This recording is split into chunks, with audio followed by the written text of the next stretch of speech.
τότε ότι είσαι ο λάθος άνθρωπος στο λάθος μέρος, στη λάθος στιγμή? Εγώ δεν είμαι τίποτα. Σήκω, φύγε.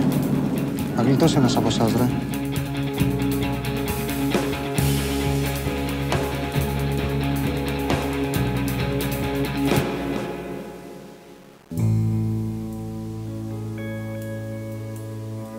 Δεν μου έχει ξανασυμβεί κάτι τέτοιο. Είναι σαν ό,τι κάνει, ό,τι λέει, σαν να μην έχει τίποτα άλλο σημασία γι' αυτόν. Εκτός από μένα. Σηκώ, φύγε, ρε. Η αδερφή του Ρουφιάνου ήταν αυτή που μου είπε ότι καψουρεύτηκες. Δεν το ξαναδείς.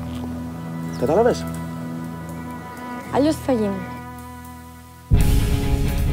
Κύκλοπα, αφού με ρώτησες και το όνομά μου μάθα και δώσ' μου πως μου έταξες το φιλικό σου δώρο. Κανένας το ονομάζουμε.